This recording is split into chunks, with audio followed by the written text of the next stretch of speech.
Terus bagaimana hubungan dengan anak saya yang sekolah di pesantren? Ini mau nanya, Kita sudah bersuci atau berwudu. Terima kasih Kemudian Bapak. bersamaan wudunya batal. Wudunya batal.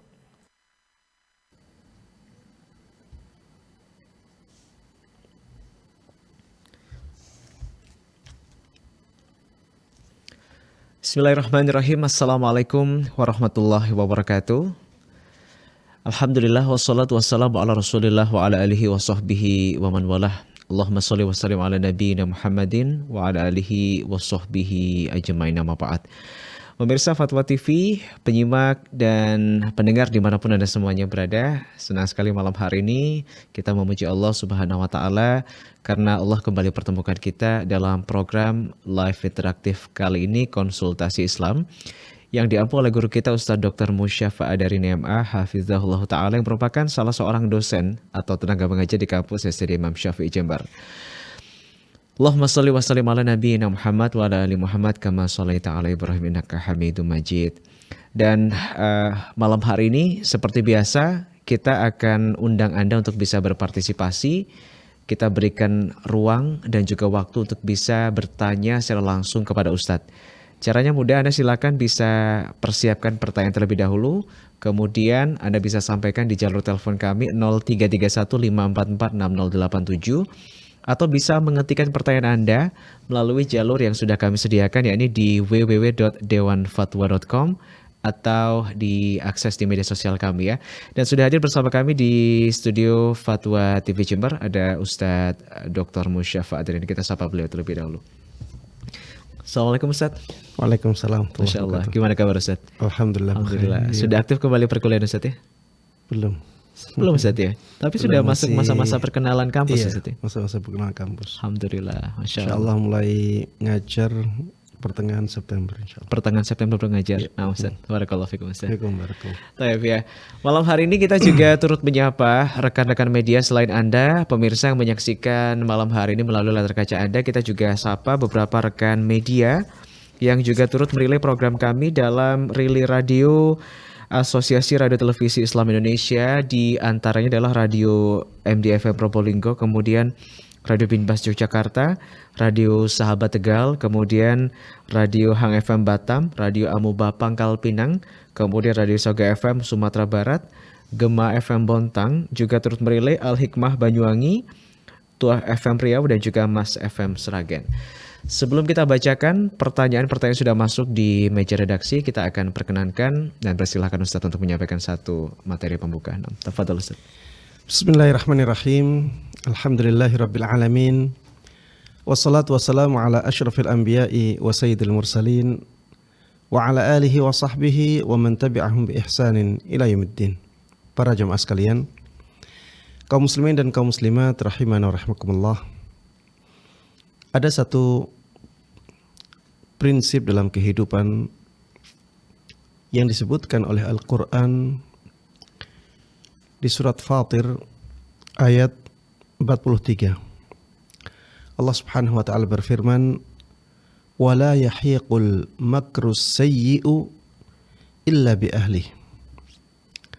Rencana yang jahat itu tidak akan menimpa kecuali orang yang merencanakannya sendiri.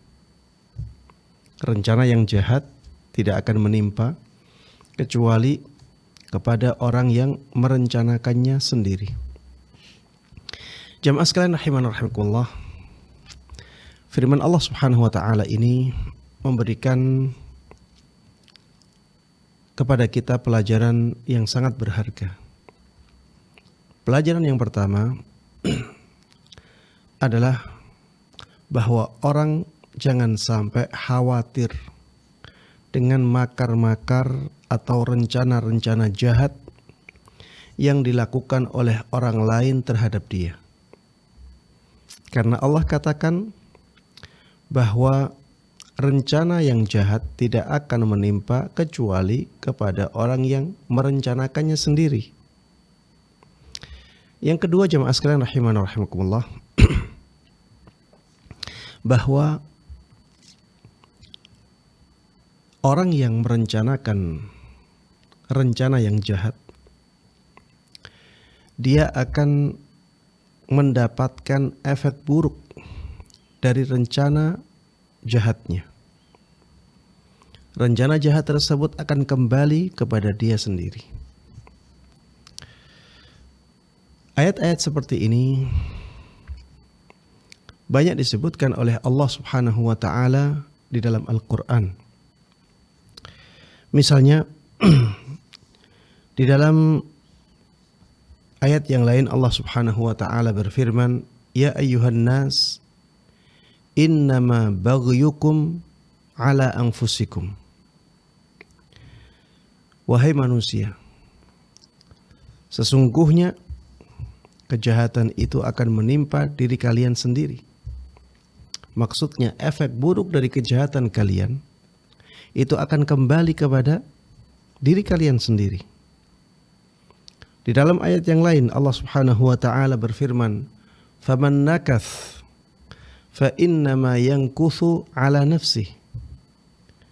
Barang siapa yang melanggar sumpahnya, maka sesungguhnya pelanggaran sumpah tersebut akan berefek buruk kepada dirinya sendiri. Dalam ayat yang lain Allah Subhanahu wa taala berfirman, "Wa qad makara alladziina min qablihim falillahil makru jami'a. Ya'lamu ma taksibu kullu nafs wa saya'lamul kuffaru liman 'uqbad dar." Dan orang-orang sebelum mereka telah melakukan rencana jahat. Sungguh rencana jahat itu semuanya milik Allah Subhanahu wa taala. Allah mengetahui apapun yang dilakukan oleh seseorang, dan orang-orang yang kafir tersebut akan tahu untuk siapa negeri akhir nanti. Di sini juga ya, sebenarnya Allah Subhanahu wa taala ingin memberikan penjelasan kepada kita bahwa kalau seseorang melakukan rencana buruk, Allah akan balas. Allah akan balas rencana buruk tersebut. Dalam ayat yang lain Allah Subhanahu wa taala mengatakan, "Wa makaru wa makarallah wallahu khairul makirin." Mereka melakukan makar, rencana yang jahat, maka Allah pun membalas makar tersebut. Wallahu khairul makirin. Dan Allah adalah zat yang paling baik dalam membuat makar. Masih banyak ayat-ayat yang lain yang menjelaskan tentang makna yang sama, jemaah. Maka tenangkan hati dan jangan sampai kita takut ketika kita mengemban tanggung jawab, ketika kita memperjuangkan kebaikan. Orang-orang akan merencanakan keburukan untuk kita, sebagaimana dahulu Nabi Muhammad SAW mengalami hal yang sama. Coba lihat bagaimana rencana buruknya orang-orang kafir Quraisy. Mereka ingin membunuh Nabi kita Muhammad SAW. Tapi rencana buruk tersebut malah menjadikan mereka mendapatkan banyak sekali musibah-musibah, banyak sekali keburukan-keburukan. Iya, tenanglah dengan kebaikan-kebaikan yang sedang kita usahakan.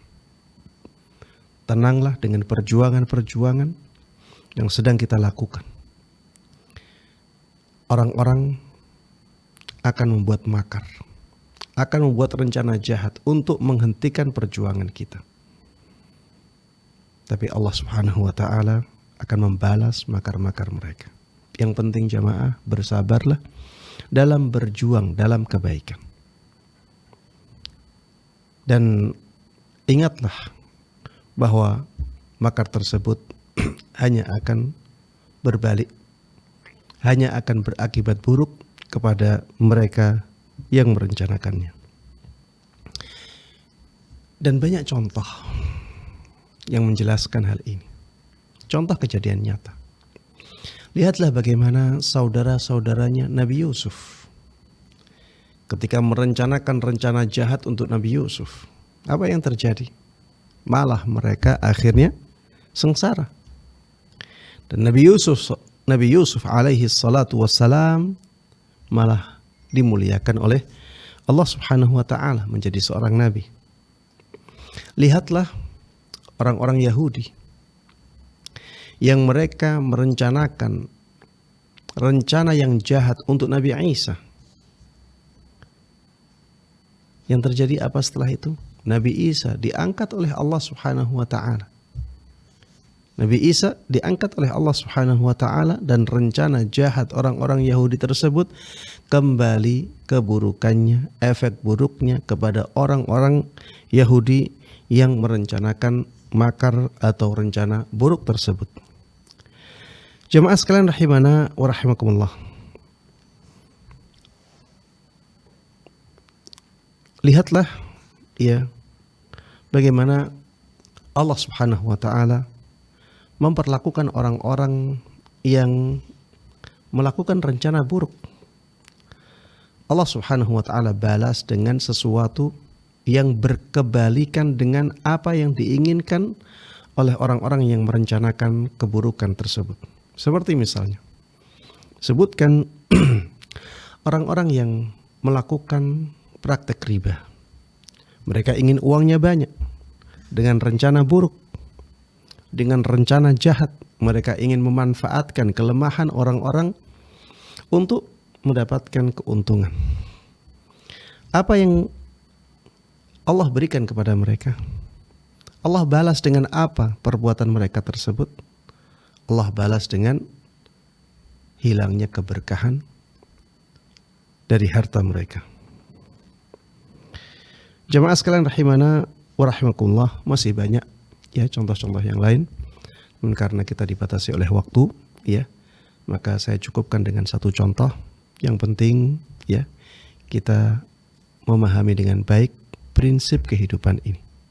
Siapapun yang membuat makar, membuat rencana jahat, ya, untuk mencelakakan orang lain, untuk menjatuhkan orang lain, dan untuk tujuan keburukan yang lainnya, ingatlah bahwa efek buruk dari makar itu akan kembali kepada dirinya. Maka di sini ya hati kita akan menjadi tenang ya ketika kita memegang prinsip ini. Hati kita akan tetap tenang ya dengan terus berjuang untuk kebaikan. Demikian yang bisa Ana sampaikan dalam kesempatan kali ini, mudah-mudahan bermanfaat dan Allah berkahi. Amin amin ya rabbal alamin. Wa sallallahu wa sallama wa baraka ala nabiyina Muhammadin wa ala alihi wa sahbihi wa man tabi'ahum bi ihsanin ila yaumiddin. Walhamdulillahi rabbil alamin. Jazakumullahu khairan Ustaz. Kita sampaikan terima kasih sekali lagi atas satu nasihat pembuka yang disampaikan. Dan sekali lagi kaum muslimin, pemirsa dan juga penyuka Fatwa TV dimanapun Anda semua berada, semoga ini jadi satu bekal yang mulia bagi kita dalam menjalani keseharian. Ustaz, tadi ini satu topik yang sangat menarik ya. Apa yang kita lakukan itu ternyata kembali kepada diri kita, Ustaz ya. Ketika itu baik, itu akan kembali. Ketika buruk, itu akan juga kembali. Ustaz, ketika seorang mukmin mendapatkan perlakuan zolim dari saudaranya, kemudian dalam sudut pandang Islam sendiri sebenarnya kita boleh nggak sih, Ustaz, membalas keburukannya, Ustaz? Iya. Ya, jemaah sekalian rahiman rahimakumullah, membalas keburukan dibolehkan. Ya. Tapi dengan syarat keburukan balasan tersebut setimpal dengan keburukan yang dilakukan. Ya, dalam surat An-Nahl ya Allah Subhanahu wa taala berfirman, "Wa in 'aqabtum fa'aqibu bimithli ma 'uqibtum bih." Apabila kalian menghukum ya atau membalas, maka balaslah dengan kezaliman yang menimpa kalian. Ya, dengan kezaliman yang sama yang menimpa kalian. Jadi harus adil ya. Maksudnya kalau impas dipukul, seimbang. Ya, impas seimbang. Dipukul sekali ya, jangan mukul 2 kali, jangan mukul 3 kali. Pukul sekali. Kekuatannya sedang ya kita mukul dengan kekuatan yang sedang, dengan memukul dengan kekuatan yang keras. Dan itu biasanya berat ya. Untuk membalas dengan balasan yang sama itu berat. Maka ya sebaiknya kita kalau membalas, maka kita memilih balasan yang lebih ringan agar kita tidak terjatuh ke dalam kezaliman karena balasan kita lebih berat ya. Namun kalau kita tidak balas dan itu lebih baik ya maslahatnya, maka itu pilihan yang paling baik untuk kita. Masya Allah. Makanya Allah katakan wala in sabartum lahuwa khairul lissabirin. Kalau kalian bersabar, maka itu pilihan yang paling baik untuk orang-orang yang bersabar. Nah, Ustaz. Itu untuk sesuatu yang diketahui, Ustaz. Bagaimana kalau misalnya kita barangnya ada yang dicuri, Ustaz? Kemudian kita tidak tahu nih kemana harus menuntut, kemana harus meminta hak kita kembali. Sebagai seorang Muslim, sikap yang semestinya harusnya bagaimana, Ustaz? Iya, kalau misalnya kita ingin barang tersebut ya kita harus berusaha untuk mencari jalan yang bisa menjadikan kita mendapatkan barang tersebut. Tapi kalau misalnya kita tidak mampu lagi, maka sebaiknya kita relakan untuk Allah Subhanahu wa taala. Sebaiknya ya. Anak tidak mengatakan ini wajib ya. Enggak. Kalaupun dia misalnya mengatakan sudahlah, ini pokoknya nanti akan saya tuntut di hari akhir nanti, tidak akan saya maafkan orang yang mencuri ini. Ya tidak ada masalah. Itu boleh, Ustaz, ya, seorang Muslim? Boleh, seperti itu. Menagih di akhirat itu boleh, Ustaz? Boleh, tidak ada masalah. Karena kan memang di akhirat nanti kan ada hak-hak yang diberikan oleh Allah Subhanahu wa taala. Hak-hak yang diambil di dunia belum disampaikan akan diberikan oleh Allah di hari akhir nanti. Tidak ada masalah. Tapi pilihan yang lebih baik adalah dengan mengikhlaskannya karena Allah Subhanahu wa taala merelakannya untuk orang yang mencuri itu. Karena dengan seperti itu akhirnya dia mendapatkan pahala sedekah. Dengan sedekah Allah Subhanahu wa taala akan mengganti harta yang dia sedekahkan. Kemudian dengan seperti itu hatinya akan tenang. Maksudnya sudah, hatinya akan melupakannya, sudah saya sedekahkan kepada orang yang mencuri itu. Ya. Dan hati yang tenang itu juga sesuatu yang sangat bermanfaat untuk kehidupan kita. Ya.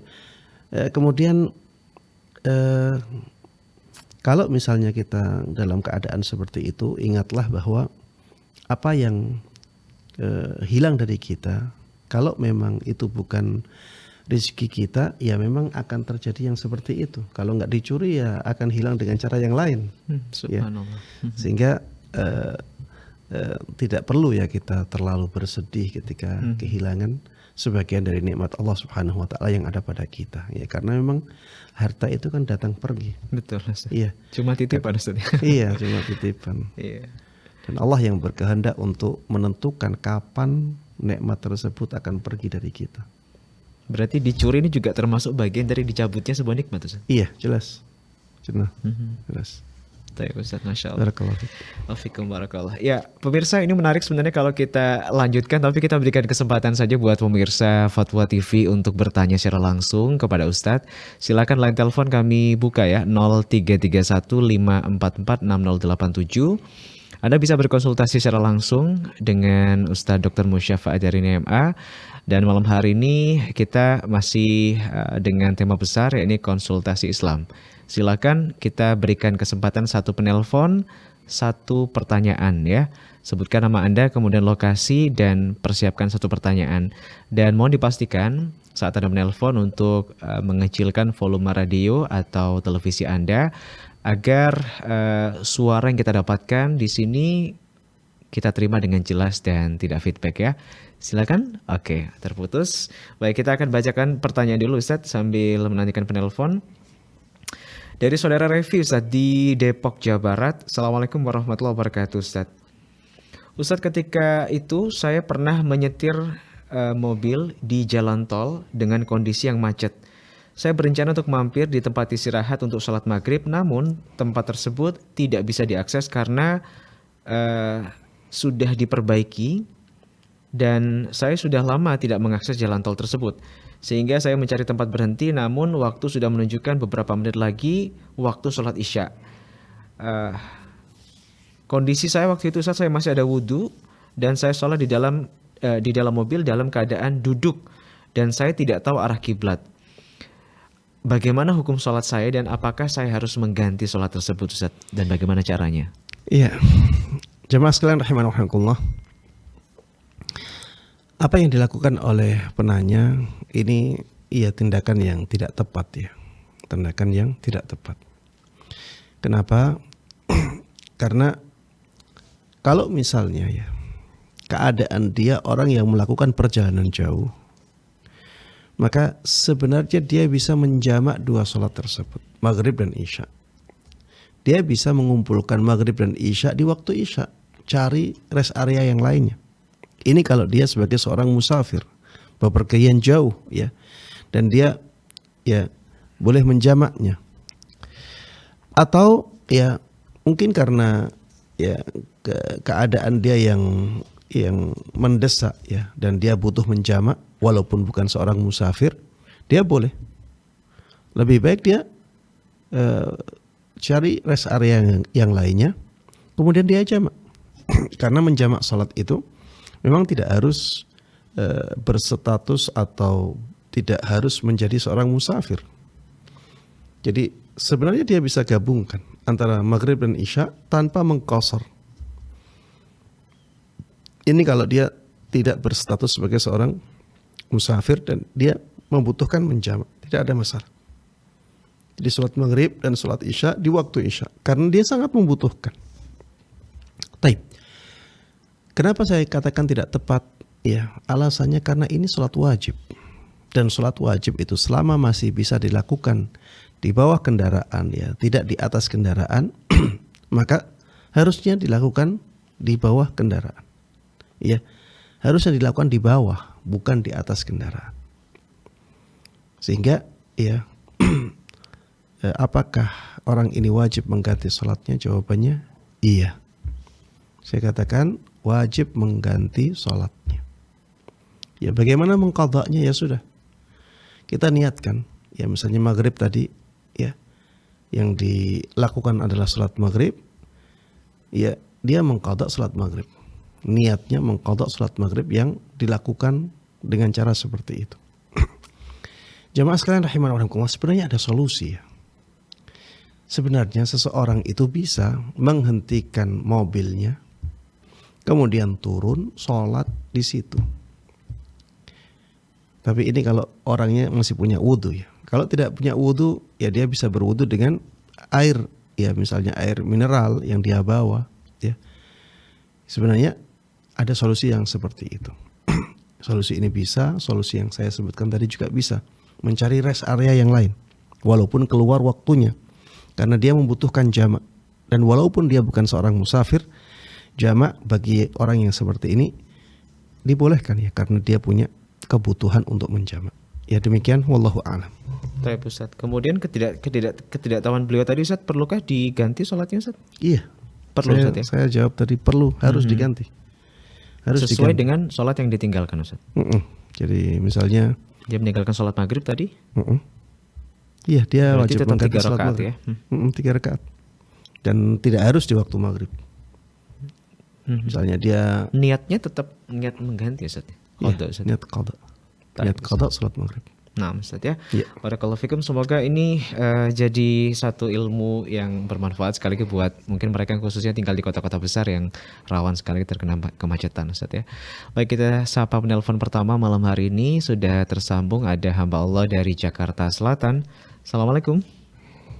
Waalaikumsalam warahmatullahi wabarakatuh. Iya, silakan Ibu, satu pertanyaan untuk Ustaz.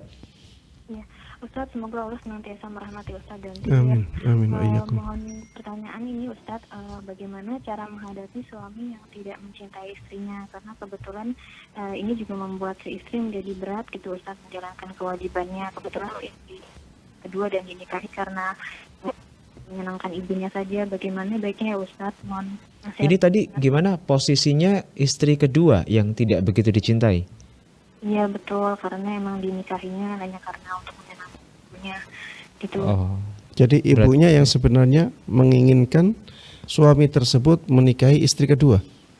Iya, karena emang yang pertama bukan pilihannya ibunya gitu, jadi dinikahi karena untuk menyenangkan ibunya. Itu gimana ya Ustadz? Tapi udah berjalannya waktu, tapi kok nggak ada rasa cinta gitu ya? Gimana Ustadz ya? Berarti kondisi menikahnya dulu di awal terpaksa seperti itu?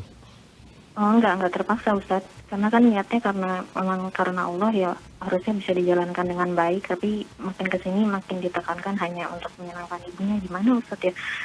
Jadi Baik. bermuamalah dengan baik. Mohon nasihatnya Ustadz. Ya. Baik Ustaz. Iya. Ya, keadaan yang unik ya. Jadi Ini apakah masuk berbakti kepada orang tua sih, Ustaz? Iya, benar. Jadi di satu sisi seorang suami ini dia ingin membahagiakan ibunya. Tapi di sisi lain laki-laki ini sulit mencintai istri yang diinginkan oleh ibunya. Iya, jemaah sekalian rahiman rahimakumullah, bagaimana istri yang kedua ini dalam menghadapi suami yang demikian? Yang pertama, dia berusaha untuk mempertahankan kebaikan yang ada. Apabila ada kekurangannya, maka berusahalah untuk memperbaiki kekurangan ini. Jangan merusaknya. Ya, yang pertama, berusahalah untuk mempertahankan kebaikan yang ada. Kemudian perbaiki kekurangan yang ada pada hal tersebut. Bagaimana memperbaikinya? Misalnya yang pertama, dengan banyak berdoa kepada Allah. Kalau tahu ya masalah yang besar seperti ini, setiap akhir malam jangan lupa untuk bangun. Jangan lupa untuk bangun malam. Adukan masalah tersebut kepada Allah Subhanahu wa taala. Mintalah di sujud-sujud salat malam kita. Apa yang kita minta? Misalnya kecintaan seorang suami. Ya, kecintaan seorang suami. Karena hati seorang hamba itu ya di antara jari jemari Allah Subhanahu wa taala. Hati seorang hamba itu di antara dua jari jemari Allah Subhanahu wa taala. Kalau Allah Subhanahu wa taala membalikkan hatinya, ya, sangat mudah bagi Allah Subhanahu wa taala untuk menjadikannya berubah 180 derajat. Yang asalnya tidak cinta sama sekali menjadi sangat cinta sekali. Ini kunci yang paling penting ya untuk mengubah keadaan yang tidak kita inginkan. Kembali kepada Allah, bermunajat kepada Allah, terutama di waktu-waktu yang mustajab, dan waktu yang paling mustajab adalah sepertiga malam terakhir, terutama di sujud-sujud salat kita. Kemudian yang kedua, jemaah sekalian rahiman rahimakumullah, ya, di antara solusi yang bisa diusahakan oleh istri yang demikian, lakukanlah hal-hal yang menjadikan seorang suami mencintai istrinya. Lakukanlah hal-hal yang menjadikan seorang suami mencintai istrinya. Seperti apa? Ya, seperti misalnya taat dan patuh kepada suami. Ya, taat dan patuh kepada suami. Kemudian ya, ini penghormatan kepada suami. Hormatilah suami dengan penghormatan yang sebaik-baiknya. Kemudian ya, perhatikan rumah. Perhatikan rumah, terutama kamar ya. Kamar yang suami istri selalu tidur ya di dalamnya. Perhatikan kerapiannya, perhatikan kebersihannya. Ini sangat disenangi oleh seorang suami. Kemudian ya, masalah masakan ya, ini juga bisa menjadi sarana untuk mendapatkan kasih sayang seorang suami. Ya, intinya bahagiakanlah hati suami. Bahagiakan hati suami. Dan lama kelamaan ya, hal ini akan menjadikan hati suami menjadi sangat cinta kepada istrinya. Ya. Baik. Kemudian jemaah sekalian rahimana wa rahimakumullah. Kita bisa ya berdialog kepada suami. Misalnya dengan mengatakan apa yang menjadikanmu mencintai istrimu. Atau adakah hal yang bisa menjadikanmu cinta kepadaku? Aku akan lakukan itu. Ya, bisa bertanya seperti ini terus terang dari hati ke hati kepada seorang suami. Ya, sehingga ya ketika suami menjawab dengan jawaban tertentu, maka seorang istri bisa fokus untuk melakukan hal tersebut. Ya, demikian wallahu taala a'lam. Ustaz, barakallahu fikum. Semoga bermanfaat ya untuk ibu hamba Allah di Jakarta Barat tadi. Kita akan sapa penanya berikutnya, Ustaz. Kali ini kita menuju ke kawasan Aceh. Ada ibu hamba Allah, kita sapa kembali. Fatwa TV, Assalamualaikum. Waalaikumsalam warahmatullahi wabarakatuh. Ya, silakan Ibu, satu pertanyaan untuk Ustadz. Assalamualaikum Ustadz. Waalaikumsalam warahmatullahi wabarakatuh. Ya, silakan Ibu. Begini Ustadz, apabila sedang sakit, bolehkah kita mengambil wudhu hanya sekali-sekali saja, umpamanya tangan sekali, berkumur sekali, wajah sekali. Apakah boleh seperti itu Ustadz? Begitu saja pertanyaannya. Assalamualaikum warahmatullahi wabarakatuh. Waalaikumsalam warahmatullahi wabarakatuh. Iya. Bagaimana Ustadz? Masya Allah, ya kalau sedang sakit, ya, dan kita merasa airnya sangat dingin, ya, kita merasa air dingin tersebut bisa membahayakan diri kita, ya, atau menjadikan diri kita berat, ya, maka boleh bagi kita untuk berwudu sekali-sekali. Bahkan ini ada hadisnya, ya, bahwa Rasulullah Sallallahu Alaihi Wasallam pernah berwudu sekali-sekali. Ya, demikian. Wallahu a'lam. Jadi diperbolehkan Ustadz ya? Iya. Baik Ustaz, semoga bermanfaat untuk ibu hamba Allah di Aceh tadi. Kemudian kita akan sapa kembali penelpon berikutnya. Kali ini dari Pekanbaru, ada Umu Yodi, Fatwa TV. Assalamualaikum. Waalaikumsalam warahmatullahi wabarakatuh. Ya, silakan Umu Yodi, satu pertanyaan untuk Ustaz. Ya. Assalamualaikum Ustaz. Waalaikumsalam warahmatullahi wabarakatuh. Ya, silakan Umu Yodi. Melanjutkan pertanyaan dari member WhatsApp Durosa Ustaz. Begini Ustaz, sesuai dengan hadis dari Rasulullah SAW, siapa saja yang membaca Al-Quran, mempelajarinya dan mengamalkannya, maka Allah akan memberikan mahkota untuk kedua orang tuanya. Bagaimana kalau seandainya hanya membaca dan mempelajarinya saja, belum bisa mengamalkannya? Apakah bisa memberikan mahkota kepada kedua orang tuanya? Begitu Ustaz pertanyaannya. Baik, terima kasih Umu Yodi pertanyaannya. Barakallahu fiik. Nah, silakan Ustaz. Iya, jamaah sekalian rahimana rahimakumullah, dalam masalah keutamaan, ya, suatu amalan, maka keutamaan tersebut tidak mungkin bisa kita dapatkan kecuali apabila syaratnya kita penuhi. Apabila syaratnya tidak kita penuhi, ya, maka keutamaan amalan tersebut tidak akan kita dapatkan. Kalau misalnya yang disebutkan di dalam hadis itu membaca, mempelajari, dan mengamalkan, maka tiga-tiganya harus kita amalkan semuanya. Tiga-tiganya harus kita wujudkan semuanya. Ini syarat. Syarat untuk mendapatkan keutamaan itu adalah tiga hal ini. Maka kalau misalnya syaratnya kurang, maka keutamaan itu juga tidak bisa didapatkan. Tapi jamaah sekalian rahimana rahimakumullah, jangan sampai ya kita ya menganggap bahwa mengamalkan itu harus sempurna 100%. Ya. Karena tidak ada yang bisa melakukan apa yang ada dalam Al-Quran secara 100%. Kecuali Nabi Muhammad sallallahu alaihi wasallam. Adapun umatnya pasti ada kekurangan-kekurangannya. Tidak bisa 100%. Untuk mendekatinya mungkin. Tapi untuk sempurna 100% tidak mungkin. Maka jamaah sekalian rahimana rahimakumullah, yang penting di situ adalah usaha untuk menjalankan apa yang ada dalam Al-Quran. Usaha untuk menjalankan apa yang ada dalam Al-Quran. Bisa saja usaha tersebut ya ada kekurangannya, tapi dia sudah punya keinginan, punya usaha untuk menjalankannya. Maka itu sudah masuk dalam syarat hadis tersebut. Dia membaca, dia mempelajari dan berusaha untuk mengamalkannya. Bagi orang yang demikian, maka kedua orang tuanya nantinya akan dipakaikan mahkota ya yang terbuat dari cahaya, dan cahayanya itu seperti cahaya matahari ya. Wallahu a'lam.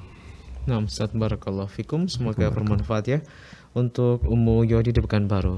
Berikutnya kita sapa penelpon keempat kita malam hari ini dari Kalimantan Barat, ada Ibu Lia. Fatwa TV, Assalamualaikum. Halo, Assalamualaikum Bu Lia. Waalaikumsalam warahmatullahi wabarakatuh. Ya, silakan Bu. Waalaikumsalam warahmatullahi wabarakatuh, Ustaz. Waalaikumsalam warahmatullahi wabarakatuh. Ya, silakan Bu Lia. Ustaz, ana izin bertanya, apa perbedaan antara ucapan hati karena was-was yang tidak mengeluarkan seseorang dari Islam dan ucapan hati kekufuran yang mengeluarkan seseorang dari Islam, Ustaz?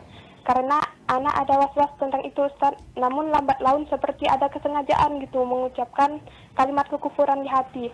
Kalau anak sedang beribadah, perlukah setiap kali melakukan kesengajaan seperti itu, anak batalkan dulu ibadah, kemudian taubat dan syahadat lagi? Karena anak sudah beberapa kali mengulang-ulang syahadat dan taubat karena itu, Ustaz. Dan hal itu membuat anak sulit untuk mengerjakan beberapa ibadah. Syukron atas jawabannya, Ustaz. Wassalamualaikum warahmatullahi wabarakatuh. Waalaikumsalam warahmatullahi wabarakatuh. Allahul musta'an. Iya. Jamaah sekalian rahimana wa rahimakumullah. Ya, Ibu Lia terkena was-was ya. Dan was-was ini memang dijadikan syaitan sebagai senjata untuk menyerang orang-orang yang punya kehati-hatian dalam agamanya. Ya. Orang yang punya kehati-hatian dalam agama, ya, dan dia masih awam, itu akan mudah dirusak oleh syaitan dengan was-was ini. Apa tujuan syaitan menimpakan was-was ini atau menyerang orang tersebut dengan was-was ini? Karena dengan was-was ya orang tersebut akan merasa syariat Islam itu sangat berat sekali. Syariat Islam menjadi sangat berat sekali. Kalau syariat Islam dia rasakan menjadi sangat berat sekali, akhirnya apa? Orang tersebut akan malas, ya, akan meninggalkan syariat Islam. Maka jangan sampai kita kalah dengan godaan syaitan ini. Was-was jamaah. Obat yang paling manjur untuk was-was adalah dengan mengabaikannya. Abaikan, anggap tidak ada. Anggap tidak masalah. Abaikan itu. Apakah kita ingin mengatakan kata-kata kufur dengan hati kita? Kan jawabannya tidak. Siapa yang ingin kufur? Maka ketika syaitan mengatakan itu kata-katamu, kamu yang ingin kufur, katakan tidak, saya tidak ingin kufur. Saya tidak ingin mengatakan kata-kata itu dari syaitan, itu dari kalian wahai syaitan. Iya, abaikan, jangan hiraukan, anggap semuanya masih baik-baik saja. Kalau kita tidak bisa seperti ini, maka syaitan akan menjerumuskan kita ke dalam was-was yang semakin dalam dan semakin dalam. Dan akhirnya kita akan menjadi orang seperti orang gila. Sebagaimana disebutkan oleh As-Suyuti rahimahullahu ta'ala. Makanya stop godaan was-was itu. Abaikan, jangan hiraukan, anggap tidak ada. Anggap ibadah kita masih terjaga, masih selamat dari kerusakan. Anggap bahwa itu dari syaitan, bukan dari diri kita. Karena kita tidak ingin ya. Buktinya apa kita tidak ingin? Buktinya nyatanya tadi Ibu Lia mengatakan saya bersyahadat terus untuk memperbaiki atau memperbarui keislaman saya. Buktinya seperti itu. Berarti apa yang ada dalam hati itu bukan keinginan Ibu Lia. Itu was-was dari syaitan, itu bisikan syaitan. Ya, bukan dari Ibu Lia. Maka jangan anggap itu dari Ibu Lia. Jangan anggap itu dari diri kita. Ya. Anggaplah itu dari syaitan dan jangan hiraukan, abaikan dan anggap ibadah-ibadah kita masih masih selamat, masih terjaga dengan baik. Ya. Wallahu taala alam. Baik Ustaz, barakallahu fikum. Kemudian tadi boleh ke Ustaz bersyahadat berkali-kali setiap kali dia merasa was-was? Iya, seharusnya tidak demikian. Seharusnya tidak demikian. Dia tidak perlu bersyahadat berkali-kali. Tidak perlu bersyahadat, abaikan. Anggap tidak ada apa-apa. Anggap semuanya berjalan baik. Nanti kalau kita terus seperti itu, syaitan akan lama-lama akan tahu, oh berarti cara ini gak efektif, ampuh. Ya. Oh ya baik. Ya, dan nanti akan syaitan tinggalkan. Baik Ustaz. Ya. Masya Allah ya, barakallahu fikum. Semoga bermanfaat untuk Ibu Lia di Kalimantan Barat tadi. Karena sejatinya manusia kapanpun bisa saja was-was Ustaz ya. Iya, benar. Dan kalau terus diikuti was-was tersebut, lama-lama semakin berat. Makanya ada seorang ulama yang mengatakan was-was itu seperti anak kecil. Anak kecil itu kalau merengek, kita kasih, nanti dia akan merengek lagi, minta sesuatu yang lain lagi. Kita kasih lagi, dia akan menggunakan rengekan itu untuk senjata minta sesuatu. Setan juga seperti itu. Kalau godaan was-wasnya ternyata efektif berhasil, dia akan kasih was-was yang lain. Dia akan merembet, semuanya jadi was-was. Kalau urusan agama was-was, urusan akhirat was-was, urusan dunia nggak ada was-wasnya. Urusan dunia tidak ada was-was, kecuali ya bagi orang yang sudah sangat parah banget dan itu mungkin kejiwaannya sudah terganggu. Mungkin dalam masalah dunia pun dia tetap was-was. Makanya caranya ya kalau misalnya kita menghadapi anak kecil yang merengek terus bagaimana? Sudah biar aja dia ngerengek terus, kita nggak kasih. Nanti kan lama-lama dia nggak ngerengek lagi karena dia tahu kalau saya merengek selama apapun nggak dikasih apa-apa. Ya was-was juga seperti itu. Nah, Ustaz. Ya. Masya Allah. Barakallahu fikum. Masya Allah. Fikum barakallah. Ya, kita baca pertanyaan lagi Ustaz ya sambil menantikan penelpon. Ya, untuk Anda pemirsa Fatwa TV, kita masih di live interaktif konsultasi Islam bersama dengan Ustaz Dr. Musyafa Adarini MA. Dan sekali ke malam hari ini insya Allah sampai pukul 21 waktu Indonesia Barat. Masih ada waktu, masih ada kesempatan. Silakan manfaatkan kesempatan yang tidak panjang ini untuk Anda bisa bertanya secara langsung kepada Ustadz ya. Baik, kita ke penanya berikutnya Ustadz. Dari hamba Allah di Jakarta Selatan. Assalamualaikum Ustadz. Ustadz izin bertanya, sekarang lagi viral pengobatan dengan suntik protein sel atau stem cell. Ini memperbaiki sel-sel yang telah rusak, terutama bagi mereka yang berusia lanjut sehingga badan ini lebih sehat dan memudahkan juga untuk beribadah. Ustadz, apakah ini diperbolehkan? Jazakallahu khairan Ustadz. Iya. Kalau yang saya pahami dari suntik protein ya. Suntik protein hanya sekedar suntik. Ya. Jadi tidak dianggap sebagai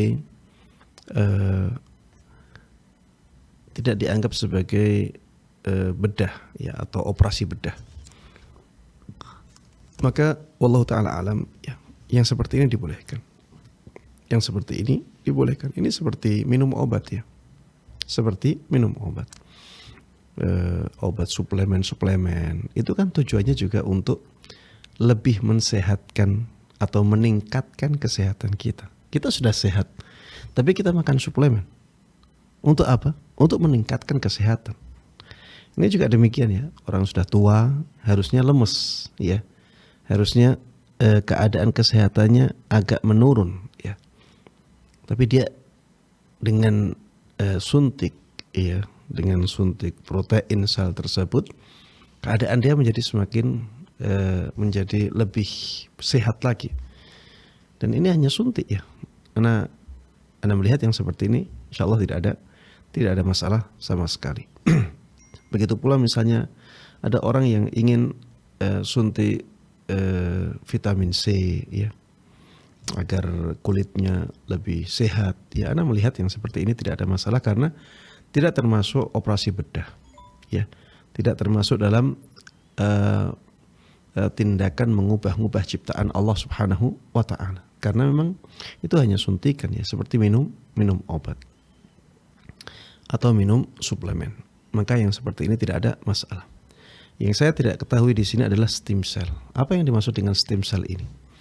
Apakah dia mengharuskan seseorang untuk mengubah sesuatu atau harus ada operasi bedah ataukah tidak? Kalau mengharuskan operasi bedah dan tidak masuk dalam bab pengobatan, maka pada asalnya tidak boleh. Kalau ini ya mengharuskan operasi bedah dan ini tidak masuk dalam pengobatan. Pengobatan itu menormalkan sesuatu yang tidak normal. Mengembalikan sesuatu yang sakit menjadi sehat. Ya. Yang cacat menjadi ya tidak cacat. Ini pengobatan. Bedah-bedah yang tidak masuk dalam bab pengobatan pada asalnya tidak boleh. Kenapa? Karena itu akan menjerumuskan manusia kepada tindakan mengubah-ubah ciptaan Allah Subhanahu wa taala. Saya misalkan ya, kalau misalnya ada orang yang hidungnya pesek. hidungnya pesek. Dan peseknya orang Indonesia sesuatu yang wajar. Ya, banyak orang Indonesia yang pesek wajar. Maka tidak boleh bagi dia untuk melakukan operasi bedah untuk memancungkan hidungnya. Tidak boleh. Kenapa tidak boleh? Karena hidungnya sebelumnya itu wajar. Peseknya pesek wajar. Dan ini tidak masuk dalam bab pengobatan. Itu bukan cacat, jemaah. Ini bukan mengembalikan sesuatu menjadi normal, enggak. Memang asalnya sudah normal. Dia ingin lebih lagi. Maka yang seperti ini tidak dibolehkan. Ada orang Indonesia misalnya wajahnya agak lebar.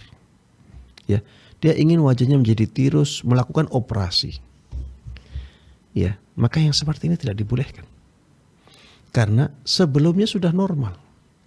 Beda misalnya jamaah sekalian rahimakumullah. Kalau misalnya ada orang giginya ya bertumpuk-tumpuk di depan. Sampai mengucapkan kalimat pun tidak bisa wajar, ya. Maka boleh bagi dia untuk merapikan giginya. Sehingga menjadi seperti orang ya seperti orang pada keadaan biasanya. Pada keadaan normalnya. Tidak ada masalah, walaupun dengan operasi. Karena ini masuknya bab pengobatan. Contoh lagi misalnya ada orang, misalnya dia kecelakaan, akhirnya giginya rampal semua. Atau yang depan hilang. Maka dibolehkan bagi dia untuk melakukan operasi ya, untuk memasang gigi-gigi. Karena ini apa? Ini masuknya bab pengobatan, ya. Dia menormalkan sesuatu yang asalnya tidak normal. Kalau misalnya ada orang ya kecelakaan hidungnya hilang jemaah. Bolehkah dia melakukan operasi bedah untuk mengembalikan bentuk hidungnya seperti sebelumnya? Jawabannya boleh, tidak ada masalah. Karena itu bab pengobatan. Ya, ini yang berkaitan dengan stem cell ya. Nah, tidak tahu stem cell ini apakah memerlukan operasi atau tidak, sehingga ya saya harus jelaskan seperti tadi. Kalau ini operasi bedah dan ini bukan pengobatan, maka tidak boleh. Ya, hukum asalnya tidak boleh. Wallahu a'lam. Baik Ustaz, barakallahu fikum. Semoga bermanfaat untuk hamba Allah yang bertanya tadi di Jakarta Selatan. Ya, kita ke penanya berikutnya Ustaz, dari saudari Susi Maya di Aceh, Kabupaten Bireun. Ustaz, bagaimana cara menghitung dan membayar fidyah berpuasa bagi orang yang telah meninggal dunia, Ustaz? Iya, jamaah sekalian rahimanallah. Orang yang meninggal dunia ini keadaannya beda-beda ya. Jadi orang yang meninggal dunia dan punya hutang puasa, ini keadaannya berbeda-beda. Apabila orang tersebut sebelum meninggal dunia punya penyakit yang menaun, penyakit tersebut tidak diharapkan lagi kesembuhannya. Misalnya ya, ada orang sudah mencapai umur 70 tahun atau umur 80 tahun atau umur 90 tahun. Keadaannya lemas sekali. Dokter secara hitungan manusia biasa mengatakan orang ini bisa dikatakan tidak bisa normal lagi. Ya, karena ya semakin lama, semakin tua orang akan semakin lemah. Dan orang ini tidak bisa puasa. Apabila orang ini meninggal dalam keadaan dia punya hutang misalnya puasa sebulan atau puasa 2 bulan karena 2 tahun tidak berpuasa, maka orang ini wajib ya membayar fidyah. Wajib membayar fidyah karena memang kewajiban orang yang sakitnya menahun itu apa? Fidyah, bukan qadha. Ya. Wajibnya fidyah bukan qadha. Dan kewajiban tersebut sudah ada sejak dia masih hidup. Kalau orang ya dia sakitnya menaun, tidak ada harapan sembuhnya, maka setiap puasa Ramadan dia diwajibkan untuk membayar fidyah. Membayar fidyahnya adalah dengan ya 2 pilihan. Pilihan yang pertama, memberikan makanan siap saji, makanan yang sudah siap untuk dimakan, 1 porsi untuk 1 orang. satu harinya satu porsi untuk satu orang. Ya tentunya makanan yang sudah lengkap ya, bisa dimakan ya, di situ ada lauknya, ada nasinya kalau orang Indonesia ya, kemudian ada minumannya dan layak. Ini cukup untuk mengganti satu harinya. Atau cara kedua dengan memberikan kepada fakir miskin 1,5 kilo beras kira-kira ya, 1,5 kilo boleh 1/4. Ya tapi kalau untuk hati-hatinya 1,5 kilo setiap harinya. Berarti kalau 1 bulan ya 1,5 kilo kali misalnya 30 hari ya kali 30 hari. Kalau 29 hari kali 29 hari. Baik. Ini keadaan yang pertama. Keadaan yang kedua, jamaah sekalian rahimani wa rahimakumullah, kalau tadinya orang tersebut sebelum meninggal dia sakit, tapi sakitnya tersebut sakit yang diharapkan ada kesembuhan. Dia masih punya harapan untuk sembuh. Dokter pun ia mengatakan bahwa orang ini bisa sembuh. Umur 20, sakit tertentu dan ada kemungkinan sembuhnya. Ada harapan sembuhnya besar. Maka orang yang demikian ada dua keadaan. Keadaan yang pertama, orang ini setelah sembuh atau orang ini ketika sakit dia langsung meninggal. Jadi sakit pas di bulan Ramadan, sakit 30 hari. Selama bulan Ramadan tidak puasa. Tanggal 1 Syawal orang ini meninggal. Jadi tidak ada kesempatan untuk mengqadha. Maka orang ini tidak wajib mengqadha, tidak wajib membayar fidyah. Dan juga tidak wajib dipuasai. Ya. Tidak wajib dijalankan puasa oleh misalnya walinya atau ahli warisnya. Tidak ada kewajiban sama sekali. Kenapa? Karena belum ada kewajiban kepada orang ini untuk melakukan ibadah puasa. Kenapa? Karena ketika dia sakit, dia tidak diwajibkan berpuasa. Orang yang sakit boleh tidak berpuasa, maka tidak diwajibkan untuk berpuasa. Dan dia ternyata tidak berpuasa sampai akhir bulan. Kemudian setelah itu dia belum punya kesempatan untuk mengganti puasanya. Allah tidak memberikan dia kesempatan. Maka dia juga tidak diwajibkan untuk mengqadhanya. Belum ada waktunya. Sehingga orang ini tidak wajib diqadha, tidak wajib difidyai, tidak wajib dipuasai juga. Keadaan yang kedua, orangnya sebenarnya sudah bisa mengqadhanya, tapi diundur. Ya, tapi diundur. Misalnya dia sakit, sembuh. Misalnya dia tidak puasa 3 hari. Dia sembuh, kemudian udahlah nanti. Saya kan masih recovery. Saya masih recovery, saya sudah sihat tapi masih recovery. Saya undurlah 10 hari lagi. Ternyata 7 hari kemudian dia meninggal. Orang yang seperti ini wajib mengqadha. Ya, bukan wajib ya. Maksudnya dianjurkan kepada walinya untuk mengqadhanya. Ya, dianjurkan kepada walinya untuk mengqadhanya. Ya, demikian wallahu taala alam. Baik Ustaz, barakallahu fikum. Kita ke penanya terakhir Ustaz. Masih tersisa insyaallah sekitar 4 menit lagi. Dari Ibu Tutpuri di Lampung. Ya, Fatwa TV, Assalamualaikum. Waalaikumsalam warahmatullahi wabarakatuh. Satu pertanyaan singkat Ibu ya. Assalamualaikum Ustaz. Assalamualaikum. Kalau kita setelah sholat isya itu nggak batal, kita mau tidur apa harus wudhu lagi apa tidak? Yang kedua, mohon maaf Ibu ya, satu pertanyaan saja kita perkenankan. Ya. Iya, insya Allah lain kesempatan Ibu ya. Terima kasih Ibu Tutwuri, barakallahu fikum. Fikum barakallah. Iya baik. Bagaimana? Iya, jamaah sekalian rahimani wa rahimakumullah, tidur dalam keadaan suci itu ada keutamaannya. Ya. Ada keutamaan yang disebutkan di dalam hadis Nabi Shallallahu Alaihi Wasallam. Pertanyaannya, apakah tidur dalam keadaan suci itu harus berwudu sebelum tidur? Ataukah yang penting keadaannya suci? Maka jawabannya yang penting keadaannya suci. Yang penting keadaannya suci. Jadi tidak harus kita berwudu sebelum tidur. Kalau misalnya kita, sebagaimana tadi disebutkan oleh Ibu, ya, kita sholat isya. Setelah sholat isya, kita langsung tidur. dan kita belum batal wudunya, maka ini sudah masuk dalam amalan tidur dalam keadaan berwudu, ya. Tidur dalam keadaan berwudu ini sudah masuk ke dalam kategori itu. Jadi tidak harus, ya, tidak harus berwudu lagi untuk tidurnya, tidak, ya. Karena yang penting di situ adalah tidur dalam keadaan suci dari hadas kecilnya. Demikian, wallahu taala a'lam. Baik Ustaz, itu jadi pertanyaan terakhir kita sampaikan. Terima kasih Ustaz, ya. Jazakallahu khairan Ustaz. Nah, maafikum barakallah. Kita juga sampaikan terima kasih bagi Anda seluruh pemirsa yang telah setia membersamai siaran kami malam hari ini. Kita sampaikan jazakumullahu khairan wa barakallahu fikum.